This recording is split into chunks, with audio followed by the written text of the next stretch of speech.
¿Alguna vez te has preguntado cuánto conoces realmente sobre la vida del infame narcotraficante Pablo Escobar?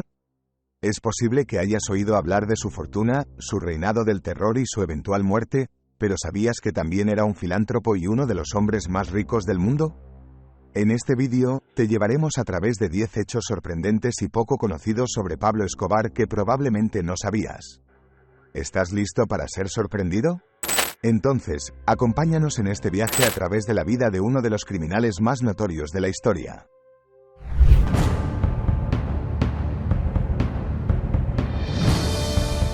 Fue considerado en su momento como uno de los hombres más ricos del mundo gracias a su imperio del narcotráfico. La riqueza de Escobar se estimaba en más de 30.000 millones de dólares en su momento de mayor poder. Para poner en perspectiva lo que significa esta cifra, en su tiempo, la fortuna de Escobar superaba la riqueza combinada de los entonces hombres más ricos del mundo, como el empresario japonés Akio Morita, fundador de Sony, o el príncipe saudí Al-Waled bin Talal. La mayoría de la riqueza de Escobar provenía de la producción y venta de cocaína. Según se estima, el cartel de Medellín, liderado por Escobar, controlaba el 80% del tráfico de cocaína hacia Estados Unidos en la década de 1980. Además del narcotráfico, Escobar también invirtió en otros negocios, como la construcción y el sector inmobiliario. Poseía propiedades lujosas, yates, aviones, helicópteros e incluso un submarino. La gran cantidad de dinero que manejaba Escobar le permitió mantener una vida de lujo, en la que no escatimaba gastos en su familia, amigos y cómplices. También utilizaba su riqueza para comprar la lealtad de políticos, policías y otros funcionarios públicos.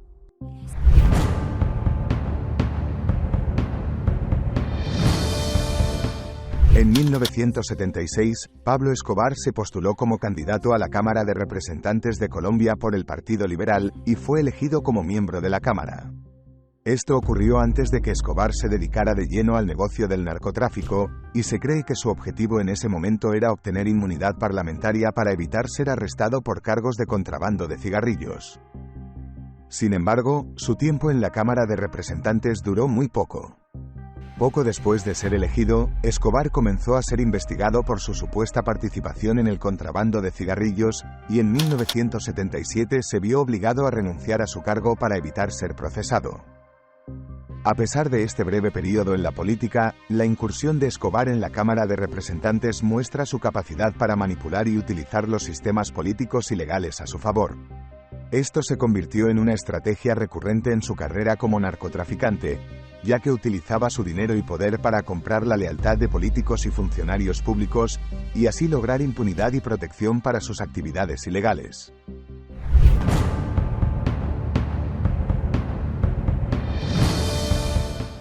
La obsesión de Pablo Escobar por la isla de Norman's Cay se debió a su ubicación estratégica como centro de distribución de drogas y como centro de operaciones para su flota de aviones y submarinos.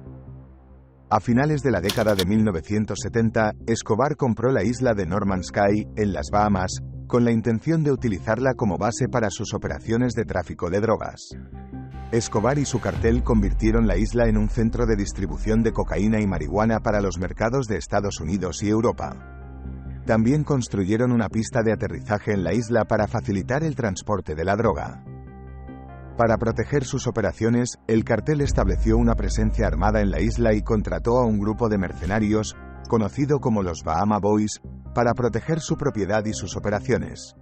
Los Bahama Boys fueron responsables de la vigilancia y la seguridad en la isla, así como de la eliminación de los competidores.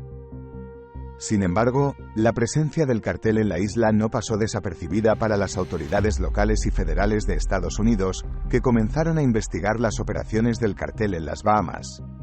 En 1980, la DEA llevó a cabo una serie de operaciones en la isla y en otras partes de las Bahamas, confiscando grandes cantidades de drogas y deteniendo a varios miembros del cartel. A pesar de los esfuerzos de las autoridades, la isla de Norman's Cay sigue siendo un símbolo del poder y la influencia de Pablo Escobar en el mundo del narcotráfico. La obsesión del narcotraficante por la isla es un ejemplo del alcance y la complejidad de sus operaciones y de su capacidad para crear y mantener una red global de tráfico de drogas.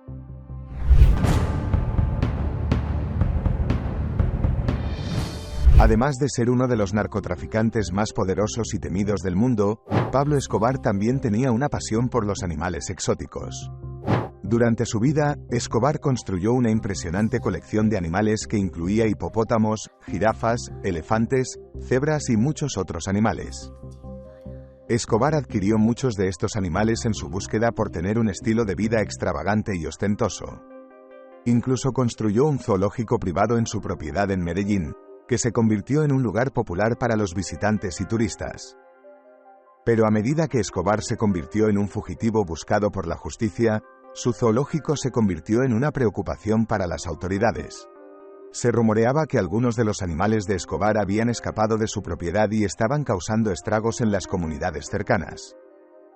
Después de la muerte de Escobar, muchos de sus animales fueron trasladados a otros zoológicos y reservas. Sin embargo, la gran mayoría de su legado animal continúa hoy en día en las tierras de Colombia.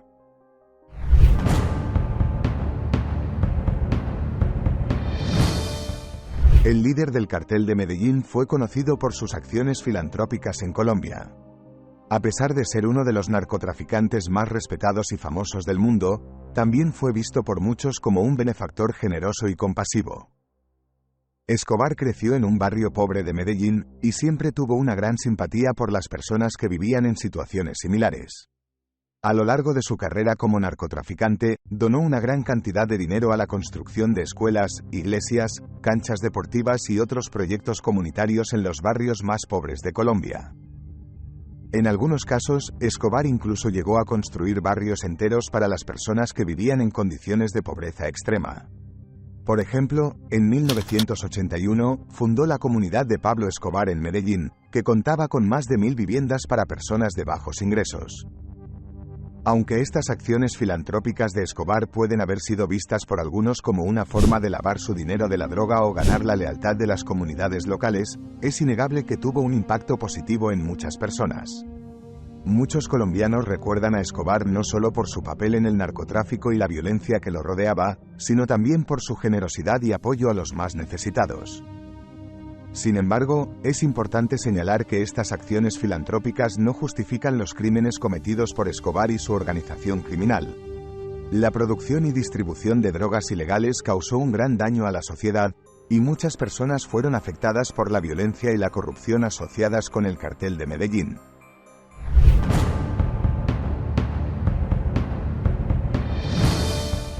Una de las cosas menos conocidas sobre Pablo Escobar es que también era un aficionado al fútbol y estaba obsesionado con su equipo favorito, el Atlético Nacional de Medellín. Escobar era un gran fanático del fútbol y amaba a su equipo tanto que se dice que invirtió millones de dólares en el club, lo que le permitió construir un estadio de fútbol para el equipo. También se rumorea que influía en los partidos y que pagaba a los árbitros y a los jugadores rivales para asegurar que su equipo ganara. Además, según varios informes, cuando el Atlético Nacional ganó la Copa Libertadores, la competición de clubes más importante de América del Sur, en 1989, Escobar se encontraba en prisión en ese momento. Pero fue liberado durante unas horas para ver el partido final en el estadio.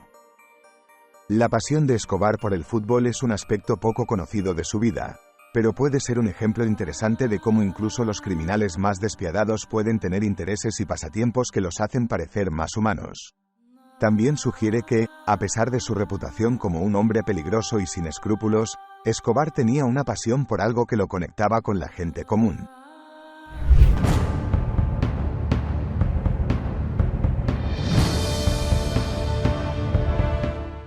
En ese momento, la carrera presidencial estaba en pleno apogeo y Escobar decidió lanzar su candidatura por el Partido Nuevo Liberalismo. En un intento por mostrar su compromiso con el país, Escobar inició una campaña publicitaria que incluyó anuncios en televisión y periódicos, y donaciones a organizaciones benéficas. Además, se enfocó en temas como la lucha contra la pobreza y el narcotráfico, y prometió invertir en infraestructura y mejorar las condiciones de vida de los colombianos. Sin embargo, la candidatura de Escobar fue recibida con escepticismo y críticas por parte de muchos, incluyendo a otros políticos y medios de comunicación. Muchos argumentaron que su participación en el tráfico de drogas lo hacía inelegible para un cargo público. A medida que se acercaban las elecciones, las amenazas de muerte y la violencia en Colombia se intensificaron. En ese contexto, Escobar decidió retirar su candidatura a la presidencia para evitar más problemas y en lugar de eso optó por apoyar al candidato presidencial Luis Carlos Galán, quien también prometió luchar contra el narcotráfico y la violencia en el país.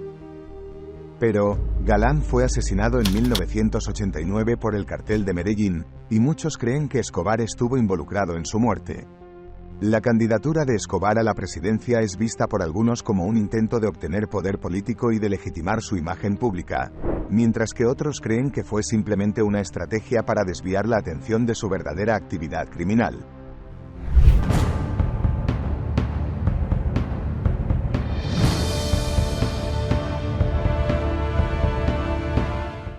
Durante la década de 1980, el Cartel de Medellín, liderado por Pablo Escobar, se convirtió en el principal proveedor de cocaína de Estados Unidos. En su momento de mayor poder, el cartel controlaba el 80% del tráfico de cocaína hacia Estados Unidos, lo que les permitió acumular enormes cantidades de riqueza y poder. El Cartel de Medellín logró consolidar su posición dominante en el mercado de la cocaína a través de una serie de estrategias, incluyendo la creación de una red de distribución a gran escala en Estados Unidos, el soborno de funcionarios de alto rango en los gobiernos de Colombia y otros países, y el uso de la violencia para eliminar a sus competidores. El cartel también tenía una capacidad de producción masiva. La cocaína se fabricaba en laboratorios clandestinos en la selva colombiana, y se transportaba a Estados Unidos a través de rutas complejas y bien organizadas. La violencia era una parte importante del negocio del cartel, y se utilizaron tácticas brutales para controlar el tráfico y mantener la lealtad de los miembros.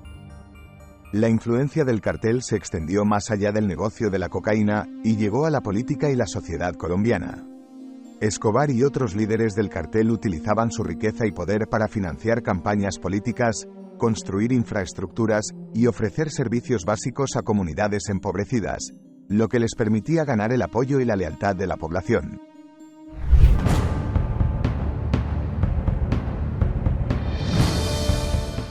Pablo Escobar fue conocido por su crueldad y brutalidad, y la violencia que utilizó en su carrera como narcotraficante fue aterradora. Se estima que el Cartel de Medellín, liderado por Escobar, estuvo detrás de la muerte de miles de personas, incluyendo civiles, policías y políticos.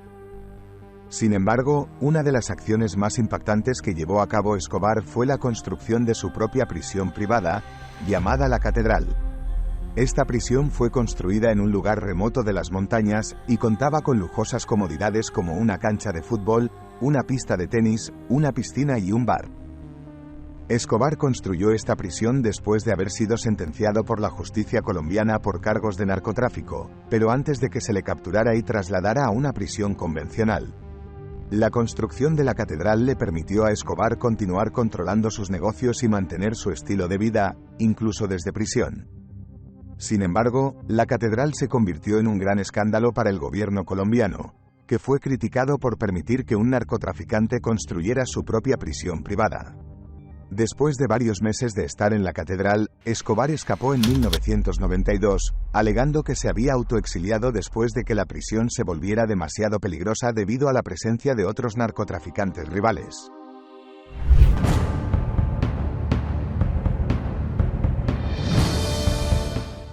En la década de 1980, la relación entre Pablo Escobar y el gobierno colombiano se deterioró debido a la política de extradición de Estados Unidos. El gobierno de Colombia había acordado extraditar a los narcotraficantes a Estados Unidos, donde serían juzgados y enfrentarían largas penas de prisión. Sin embargo, Escobar se opuso ferozmente a la extradición y comenzó una campaña de terrorismo para obligar al gobierno a abandonar esta política. Como parte de esta campaña, Escobar llegó a ofrecer pagar la deuda externa de Colombia a cambio de que el gobierno eliminara la extradición a Estados Unidos. Esta oferta fue rechazada por el gobierno, pero muestra la magnitud de la influencia y la riqueza de Escobar. También muestra cómo la política de extradición se convirtió en un punto de tensión entre el gobierno y los narcotraficantes en la década de 1980. En última instancia, la lucha entre Escobar y el gobierno colombiano por la política de extradición llevó a una violenta guerra entre el Cartel de Medellín y el gobierno, que se prolongó durante muchos años y dejó un saldo de miles de muertos. La oferta de pagar la deuda externa de Colombia a cambio de eliminar la extradición es un ejemplo poco conocido de cómo Escobar trató de presionar al gobierno para que aceptara sus demandas, incluso mediante ofertas económicas extremas. Y hasta aquí el vídeo de hoy. ¿Conocías algunos de estos secretos sobre Pablo Escobar? Sin duda, este hombre tuvo un impacto significativo en la historia de Colombia y en el mundo del narcotráfico. Pero como vimos en este vídeo, hay muchos detalles desconocidos y curiosidades sobre su vida que hacen que su historia sea aún más fascinante. ¿Qué otra cosa te gustaría saber sobre Pablo Escobar? ¿Te gustaría conocer más sobre la historia de otros narcotraficantes famosos? Déjanos tus comentarios y no olvides suscribirte a nuestro canal para más contenido interesante. Hasta la próxima.